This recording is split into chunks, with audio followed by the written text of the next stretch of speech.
نبی کریم نے فرمایا جب دجال آئے گا نا تو میرے کچھ غلام گھوڑوں پہ چڑھ کے اسے قتل کریں گے۔ قربان جاؤں محبوب کے انداز گفتگو پہ۔ حضور فرمانے لگے وہ جو میرے غلام اسے قتل کریں گے نا، میں ان غلاموں کے نام جانتا ہوں۔ فرمایا میں ان کے باپوں کے نام بھی جانتا ہوں۔ فرمایا میں ان کے قبیلے بھی جانتا ہوں۔ محبوبہ تیرے کرم پہ قربان جائیں۔ حضور فرمانے لگے جن گھوڑوں پہ چڑھ کے وہ جہاد کریں گے میں ان گھوڑوں کے رنگوں کو بھی جانتا ہوں۔ حضور اونٹنی پہ ہے، احرام باندھا ہوا ہے، 1,40,000 کم و بیش غلام سامنے کھڑے، عرفات کا میدان۔ محبوب فرمانے لگے پہلا جملہ، جو درد والے تھے وہ تڑپ گئے، جو سارے درد والے تھے لیکن کچھ زیادہ مزاج شناس تھے، محبوب نے پہلا جملہ کہا۔ حضور فرمانے لگے لوگوں جس طرح آج اکٹھے ہوئے ہیں شاید اس کے بعد دوبارہ ہم اکٹھے نہ ہوں۔ پہلا اعلان ہی کر دیا کہ یہ تمہارے ساتھ جو آج خطبہ ہے نا اس میں اشارہ دے دیا کہ دوبارہ نہیں جمع ہوگے، اگلا حج نہیں کرنا، بس ختم ہوئی بات۔ یہ آخری پہلی بات ہی حضور نے یہ بیان۔ اب وہ اتنے دل نرم ہو گئے حضور کی بات سن کے، آنکھوں میں آنسو اس طرح آ گئے، طبیعت کا ملان اتنا بڑھ گیا کہ ہر ایک کا دل کشکول بن گیا۔ ہر طرف سے آہیں اور سسکیاں ہیں کہ حضور کے وہ جملے یوں صحابہ لے رہے تھے جب آپ سے کوئی کہہ دے کہ بھائی بس بھائی یہ وقت بس آخری ملاقات کا ہے، تو پھر انہوں نے وہ تو حضور کی ہر بات کی توجہ سے سنتے تھے، پر یہاں جو انداز بن گیا وہ انوکھا بن گیا۔ فرمایا شاید دوبارہ ملاقات نہ ہو۔ پھر میرے کریم محبوب صلی اللہ تعالی علیہ وسلم نے فرمایا جس طرح تمہارے لیے یہ شہر حرمت والا ہے، مکہ حرمت والا ہے نا، ایک نیکی کرو تو مکے میں 1,00,000 کا ثواب، حرم مکہ میں ایک گناہ کرو تو وہ بھی 1,00,000 لکھا جاتا ہے، حرمت والا ہے، بڑی عزت والا ہے۔ فرمایا جس طرح یہ گھر عزت والا ہے کعبہ، جس طرح یہ شہر عزت والا ہے، فرمایا جس طرح آج کا دن حرمت والا ہے۔ مسلمانوں میں تمہیں بتا کے جا رہا ہوں، تمہیں سمجھا رہا ہوں، اسی طرح میں نے تم سب پر ایک دوسرے کے مال اور عزت کو حرمت والا کر دیا ہے۔ اور صحابہ کو نا حضور نے پہلے یہ سبق پورا حضور نے پوچھا، یہ بھی ذرا کمال ہے، یہ بخاری مسلم کی حدیث ہے۔ حضور نے صحابہ سے پوچھا 9 ذی الحجہ ہے، جمعے کا دن ہے، ذی الحج کا مہینہ ہے، سب کو پتہ ہے، لیکن نا آپ جمعہ پڑھنے ہیں تو میں آپ سے کہوں کہ آج آپ کون سا دن ہے تو آپ کہیں گے جناب جمعہ ہے، عجیب آدمی ہے جمعہ پڑھا رہے ہو، لیکن جو صحابہ کا انداز ہے وہ اور ہے۔ حضور نے پوچھا آج یہ کون سا مہینہ ہے؟ یہ ادب ہے، یہ مقام ہے، یہ وہ مقام ہے جہاں بہت سارے صرف عقل والے بندے جو ہوتے ہیں نا وہ بیچارے گرتے پڑتے ہیں، کہتے ہیں جی بات آتی ہو تو بتانی چاہیے، یہ کیا بات ہوگی، بندہ بولے ہی نا، یہ کیا۔ لیکن کچھ لوگ ایسے ہیں جن کا دھارہ ادب کچھ اور ہوتا ہے، انہیں ڈھیروں باتیں بھی آتی ہوں تو ہر جگہ بات کرنے کی نہیں ہوتی، سب جگہ کہانیاں سنانے کی نہیں ہوتی۔ حضور نے فرمایا کون سا مہینہ ہے؟ قربان جائیں بھیا کو زبان ہو کے کہنے لگے واللہ و رسولہ عالم، اللہ جانے اللہ کا رسول جانے، سانو تے قید سجن دا گہنا ہے، وہ جنج رکھے ایسا اونج رہنا ہے، ہمیں کیا پتا۔ پوچھا کسی نے، لکھا ہے صوفیاء نے، کسی نے پوچھا تمہیں پتہ نہیں، کہنے لگے چپ کر، ہمیں کیا پتا کون سا مہینہ ہے۔ تو حضور نے فرمایا آج تاریخ کون سی ہے؟ میں سب کو پتا تھا نا 9 ذی الحج کو حج ہوتا ہے، کون سی تاریخ ہے؟ کہا واللہ و رسولہ عالم، اللہ جانے اللہ کا رسول جانے۔ قربان جائے حضور نے پوچھا دن کون سا ہے؟ سب کو پتا ہے جمعہ ہے، کہنے لگے واللہ و رسولہ عالم، اللہ جانے اور اللہ کا۔ وہ صحابہ بتا کیوں نہیں رہے؟ پہلے محبت کہتے ہیں، صحابہ کا جواب یہ تھا ہمیں کوئی مہینوں سے غرض ہے، ہمیں کوئی دن سے غرض ہے، ہمیں کوئی تاریخ سے غرض ہے؟ آج یہ آؤ شہنشاہ کا روزہ دیکھو، کعبہ تو دیکھ چکے، کعبے کا بھی کعبہ دیکھو، ہمیں تو محبوب سے غرض ہے۔ مہینہ تھا ذی الحج کا، اگر حضور کہہ دیتے ذی الحج نہیں ذی القعدہ تو ہم نے ذی القعدہ بنا لینا تھا۔ تاریخ تھی 9، اگر حضور فرما دیتے 11 ہے تو ہم نے 11 ہی بنا لینی تھی. دن تھا جمعے کا, اگر حضور کہتے پیر ہے تو ہمیں کیا لگے, ہمیں تو محبوب کی رضا چاہیے. آپ دیکھیں نا, ایک صحابی کے ہاتھ ذرا لمبے تھے تو حضور نے فرمایا یا ذوالیدین, اور لمبے ہاتھوں والے. ان سے کوئی پوچھتا نام کیا ہے تو کہتے میرا نام ہے 2 ہاتھوں والا. اور بھائی میرے بھی 2 ہیں, تو کیوں 2 ہاتھوں والا؟ کہنے لگے یہ نہیں مجھے پتا, مجھے نبی پاک نے کہا 2 ہاتھوں والا. تو ٹھیک ہو گئی جو حضور نے نام رکھ دیا. تو حضور سید عالم نے پوچھا, پھر حضور نے حرمت یاد کرائی, فرمایا یاد رکھو یہ دن بھی بڑی عزت والا ہے, جمعے کا ہے, یہ مہینہ بھی بڑی حرمت والا ہے, ذی الحج کا ہے, یہ تاریخ بھی بڑی حرمت والی ہے. لیکن فرمایا جس طرح اس دن کی, اس شہر کی, اس مہینے کی تم نے عزت کرنی ہے, اسی طرح ایک دوسرے کے مال کا, ایک دوسرے کی عزت کا تم نے پاس کرنا. مسلمان بھائیوں, خدا را یہ حضور کہہ رہے ہیں یار, نبی پاک نے کعبہ کے سامنے کھڑے ہو کے فرمایا بیت اللہ تیری بڑی شان ہے, تیرا بڑا مرتبہ ہے, لیکن فرمایا میرے مومن کی عزت رب کی نظر میں کعبے سے بھی زیادہ ہے. ہم کیسے بیٹھ کے یار, ہم کیسے جرأت کرتے ہیں کسی کی پگڑی کھولنے کی کونے میں بیٹھ کے؟ ہم اپنے گھر بیٹھ کے کسی پر تبصرہ کر گئے, کسی بندہ مومن کی عزت اچھال گئے, بالکل پتہ نہیں تھا بات کا, اور ہم نے کہانی بنا دی پوری کی پوری, داستان سرائی کر گئے. صبح سے شام تک ہماری گپ شپ کا عنوان کیا ہے؟ کسی نہ کسی کا شکوہ, کسی نہ کسی کی شکایت, یہ ہماری گپ شپ ہے.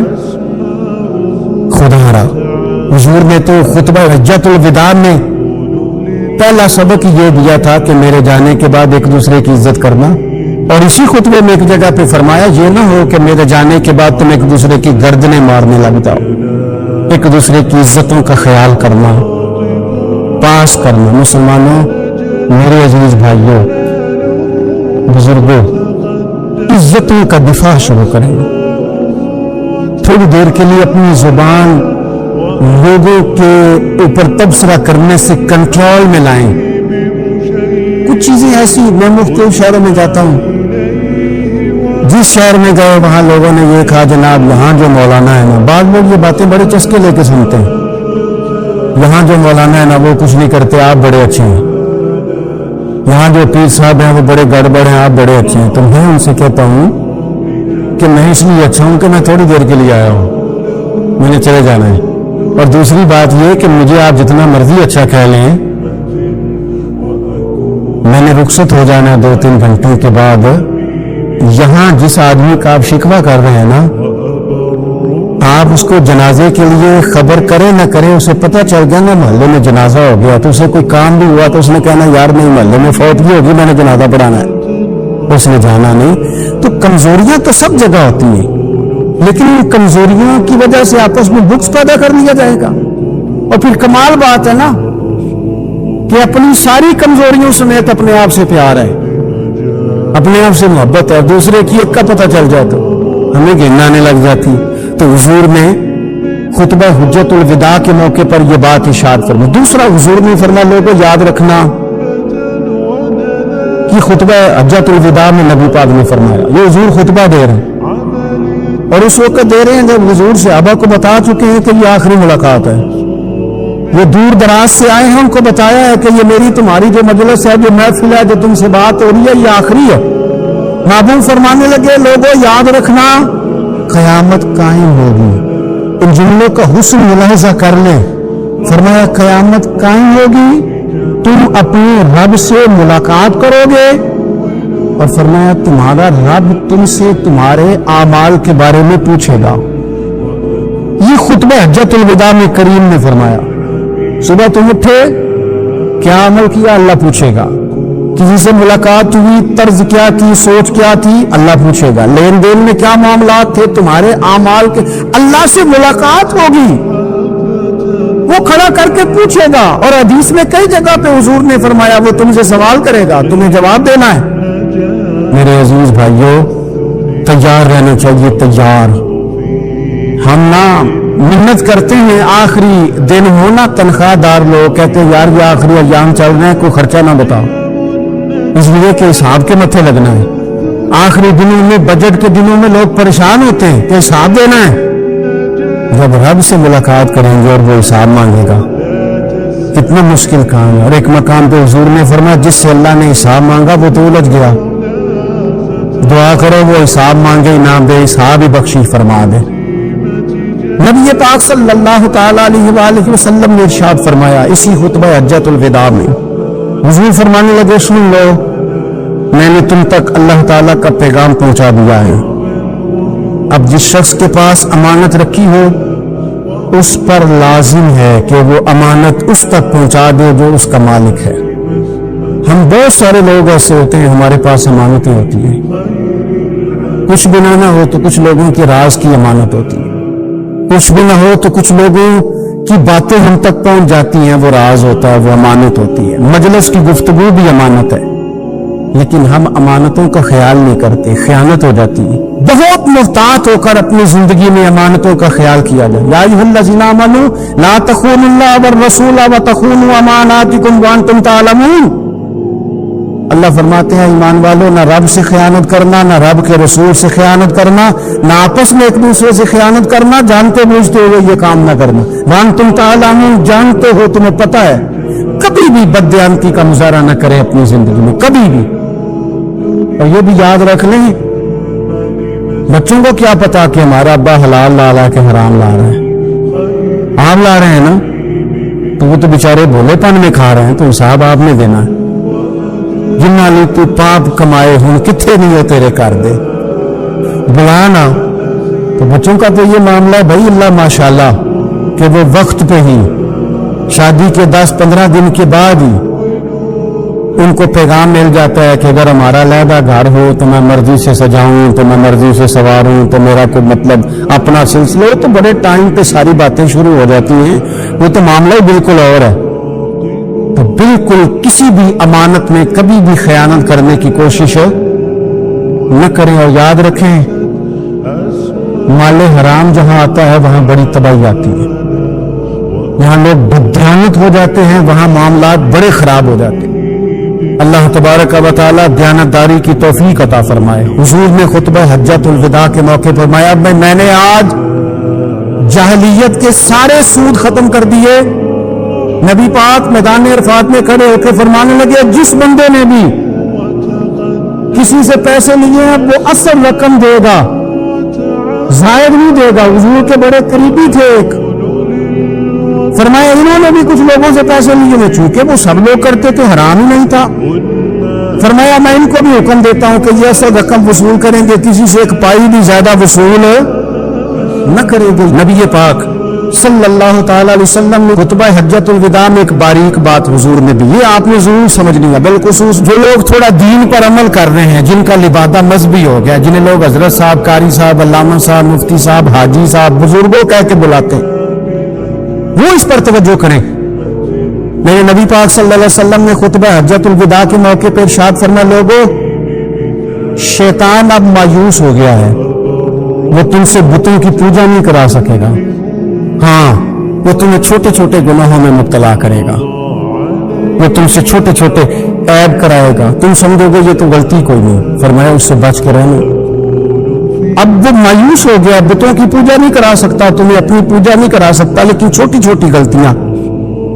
ایک مقام پہ فرمایا نا چھوٹا گناہ ہونا تو مومن اسے پہاڑ سمجھتا ہے, اتنا بڑا ہو گیا, اور منافق کہتے ہوئے تو کچھ بھی نہیں. تو اپنی زندگی کے اندر چھوٹی چھوٹی کوتاہیاں, حضرت سعدی فرمایا کرتے تھے سیلاب اچانک نہیں آتے, پہلے چھوٹا سا سوراخ ہوتا ہے دریا کے کنارے, اسے بند نہ کیا جائے پھر بڑا ہو جاتا ہے. پھر وہ ٹائم آتا ہے کہ بند ٹوٹ جاتا ہے, بستیاں ڈوب جاتی ہیں. پہلے چھوٹا گناہ انسان کرتا ہے, چھوٹا, پھر اس سے آگے بڑھتا جاتا ہے اور بڑی بڑی غلطیاں ہوتی ہیں. اللہ تبارک و تعالی ہمیں رائی کے دانے کے برابر بھی غلطی کرنے سے محفوظ فرمائے. نبی پاک صلی اللہ تعالی علیہ وسلم نے اسی موقع پر ارشاد فرمایا لوگوں اللہ سے ڈرتے رہنا, اور میں تمہیں عورتوں کے ساتھ بھلائی کی وصیت کرتا ہوں. فرمایا رب نے تمہیں اختیار دیا ہے, عورتیں تمہارے سپرد کی ہیں, ان سے اچھا سلوک کرنا. فرمایا اگر کبھی کوئی ان پر تمہیں سختی کرنی بھی پڑے تو اتنی کرنا جتنی ان کی غلطی ہو.